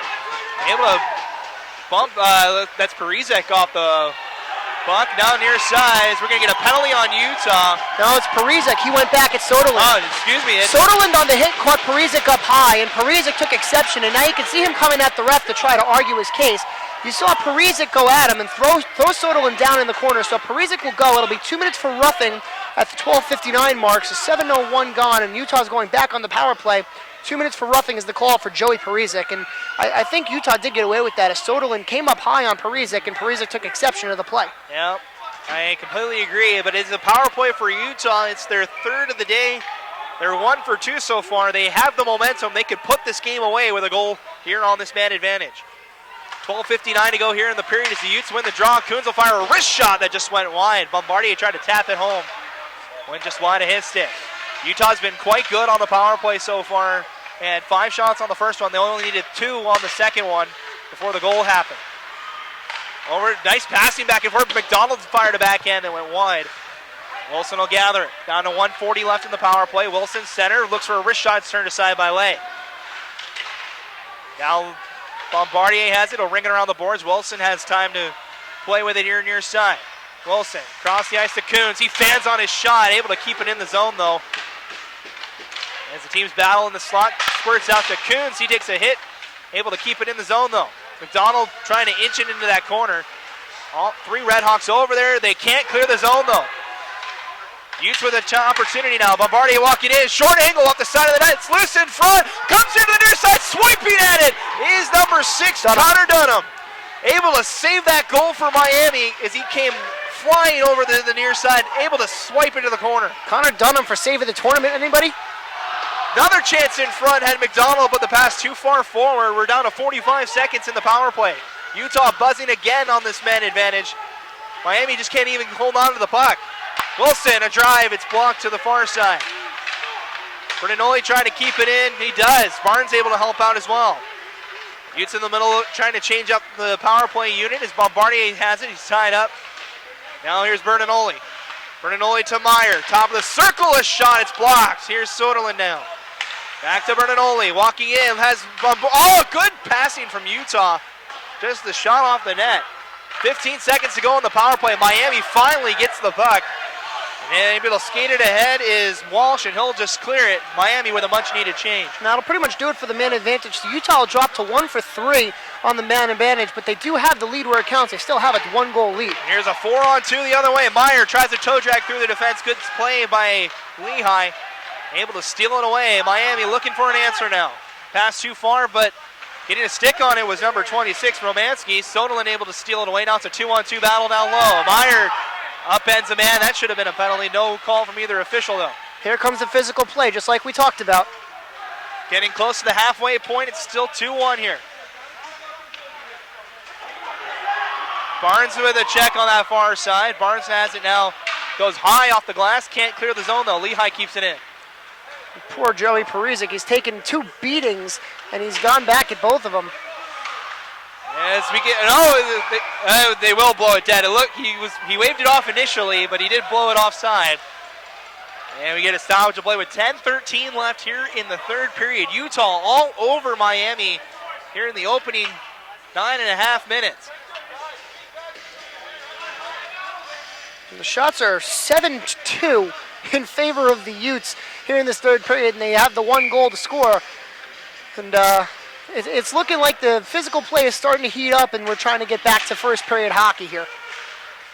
The tension just keeps inching higher and higher as we keep going towards the end of this game. It's a 1-goal affair. And you almost wonder, there's a save, you almost wonder if people are going to start taking like extra runs, kind of like that, with the game getting closer. Every moment critical as we come down to the final stages here. We're past the halfway point of the period. So we'll have a media timeout at the next whistle. As Utah trying to break it out of their own zone. Pendle battling on that far side with Dower. It squirts out to the slot. Spicola gets it to Dower, but he couldn't control it. Now it's back to Utah. Utes will take this opportunity to make a change as they dump it into the Miami zone. Bertinoli caught an edge there at the edge of the circle. Here to the near side. Coons will race after back in his own end. Spicola couldn't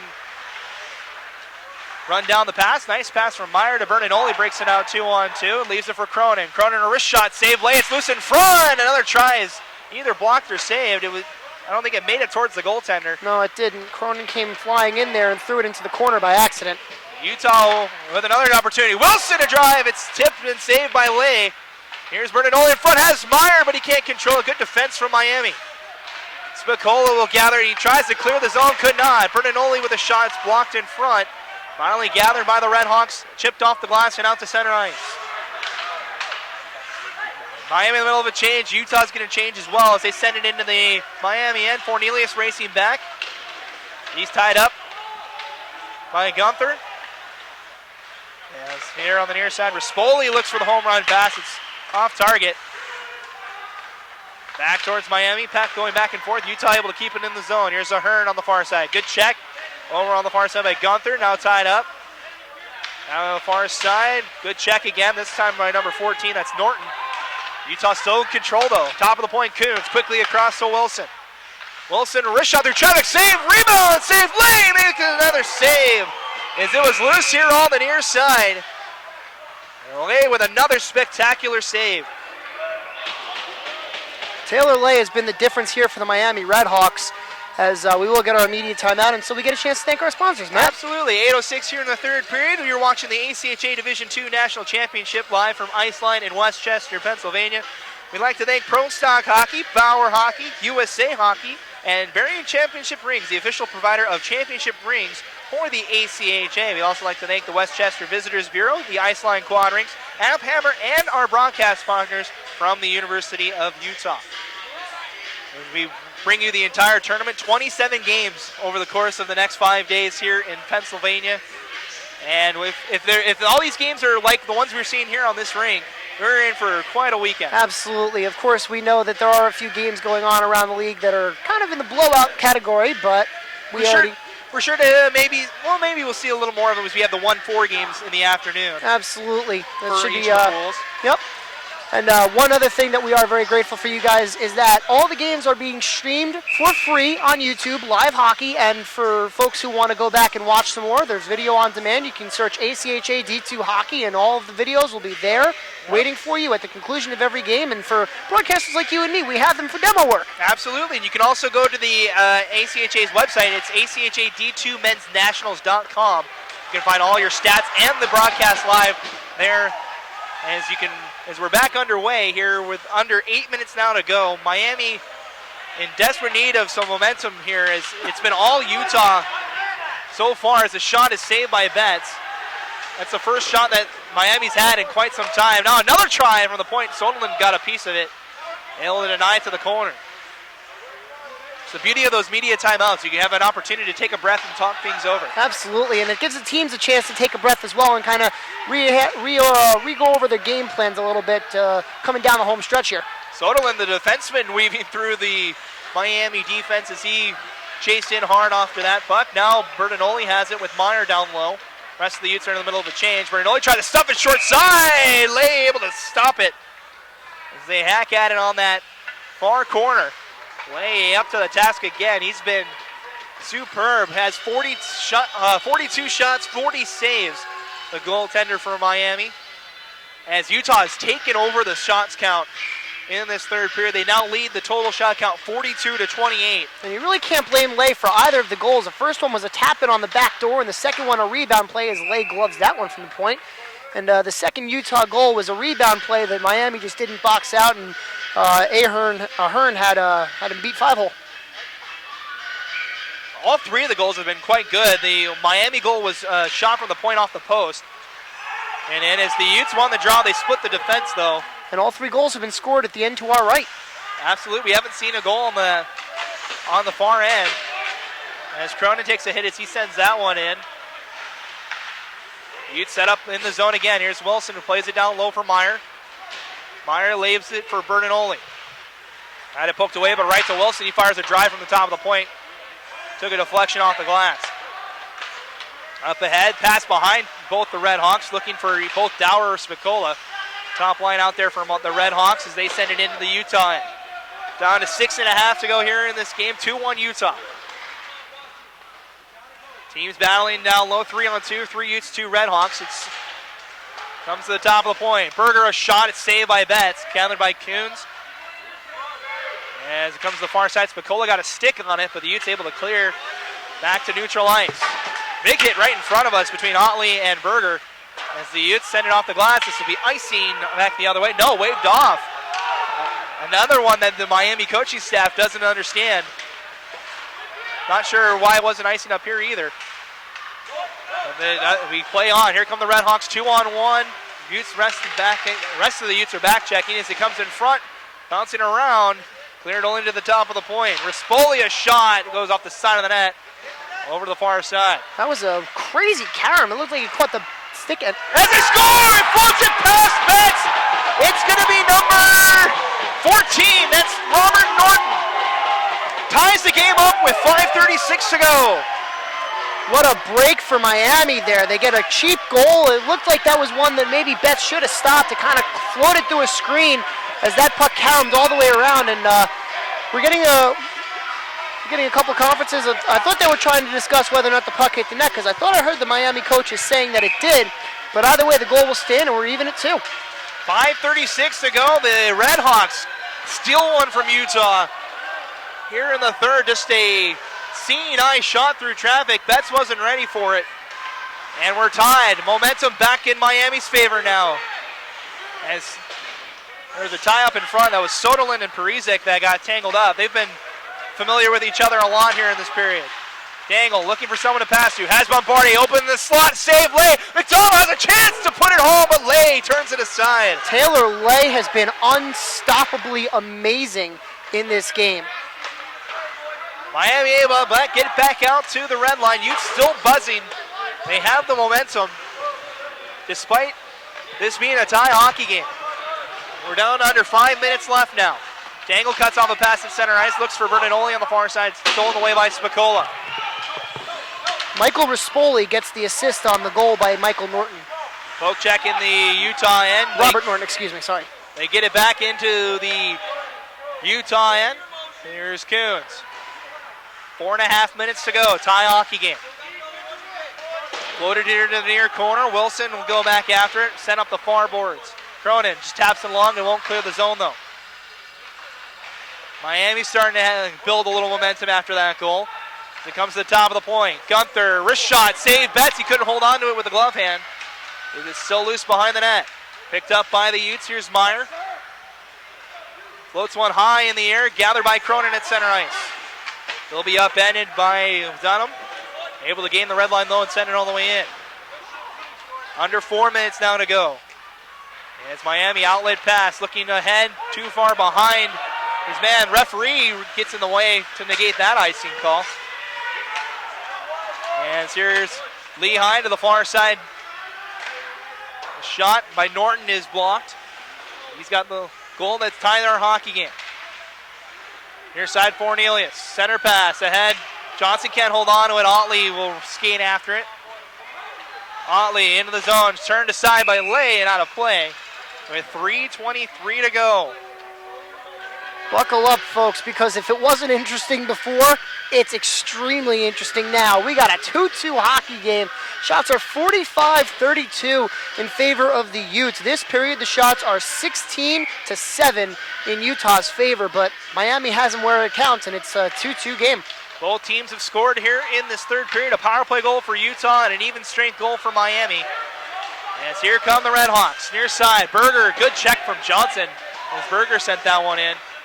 Send it up the far boards, is cut off, had a man in front, goes off the side of the net, and Betts will cover. And cooler heads will prevail this time with 3:06 left. It's all about who's going to make the next mistake, and that's really going to be the difference here. Both teams are playing extremely well. Both goaltenders are playing extremely well, and it's really all about who's going to be the more solid team and who's going to be the one that accidentally messes up, and it could cost you. We have a tie up on the far side off the face-off. Squirts out to Utah. As here's Bombardier trying to hold off Whitney. Good back check from Whitney as they both go hard into the linesman here on the near side. The Miami bench has been up in arms every time. Every hit from Utah has been flagged by the Miami coaches and players. As the Red Hawks bring it forward. 2:40 left here in this game. As we get a whistle. He covered the puck with his hand, I believe, and that was... hand pass. Yep.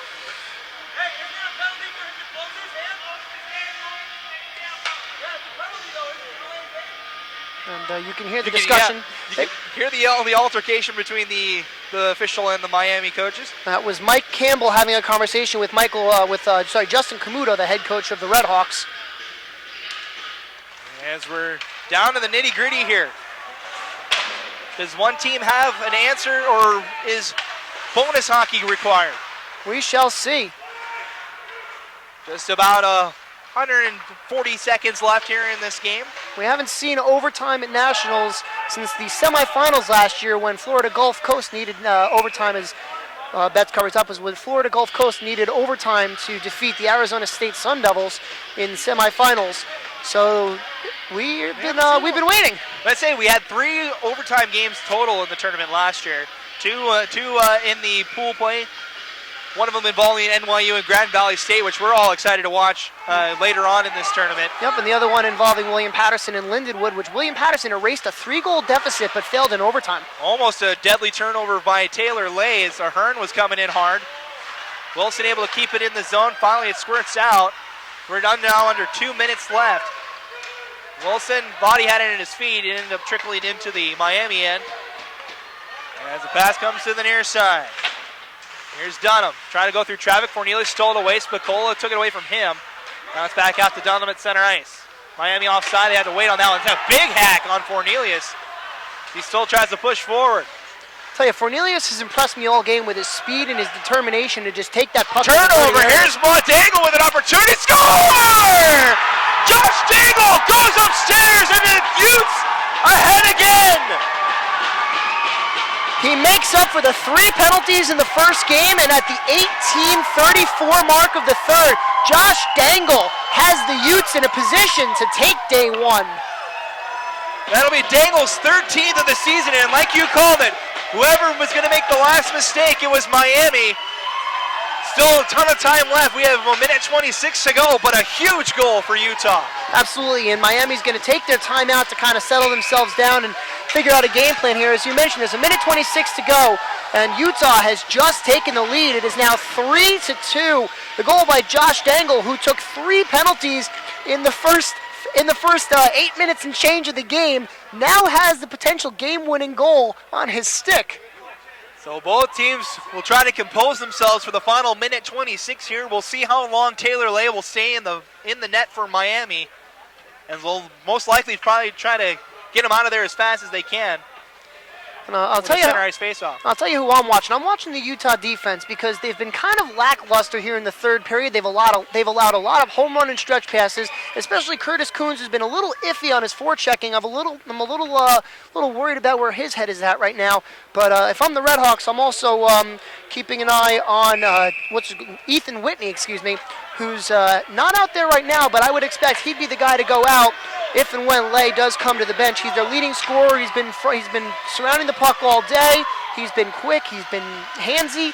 So it's going to be a fun photo finish, everybody. Welcome aboard. 1:26 left here in the game. 3-2 Utah. Both top lines are out for either side as the Redhawks win the draw. Here comes Lay to the bench. Miami now 6-on-5 it'll be number 21, Rispoli, that comes out as it comes to the far side. Dangle can ice it as he brings it into the zone, gives it to Bombardier, who taps it home, and that'll do it. Utah will get their second goal, and Miami will head to the box as we'll get an unsportsmanlike conduct penalty here. 4-2 the score with 1:07. Carl Bombardier will get credit for the goal. It's an empty net goal, his 16th. And that may just put the icing on the cake. And Chad Lehigh will go to the box. He said 2 minutes for unsportsmanlike conduct. Odds are that'll be the end of the game there, because that's a goal to put him up. And Lehigh is actually being escorted off the ice, so I wonder if he's just going to go to the locker room getting 2, or if he's got a 10, or... Well, most likely will be the 10 if he's going off. He did fire. He shot the puck at Coons after that tap-in goal. All right, so that's a 10-minute misconduct there for Chad Lehigh. So we'll see how that progresses throughout the weekend. Utah with a big win to start off their nationals here. Now, granted, it's not over yet. There's still a lot of hockey to be played, and anything can happen, but it looks very good for the Utes right now. Miami still has a ton of time. We're down to the final 45 seconds. They'll need a goal here in the next probably 15 seconds or so if they want a shot at it. And this will go all the way down. No icing waved off by the official. Down to the final 35 seconds. Pass off target through the feet of their man as it comes back. Berger looking for the home run pass, gives it to Dower far side. He'll send it in on net. Betts will make the save as it comes to Barnes. Barnes will float it back out to center ice. It's cut off. Now held on by Miami. Down to the final 15 seconds. So Utah going to skate to a victory here. In day one of Pool D, they'll be the leaders of the pool, at least for the next 3 hours, as Boston and Lindenwood Belleville will be coming up later today. As the puck comes back out to center ice, 2 seconds and 1. The Utes they give game 1 here on day 1 of Nationals. They beat the Miami Redhawks 4-2. As they celebrate their victory here on day 1, they'll be the leaders of Pool D heading into the afternoon slate of games here from Westchester, Pennsylvania.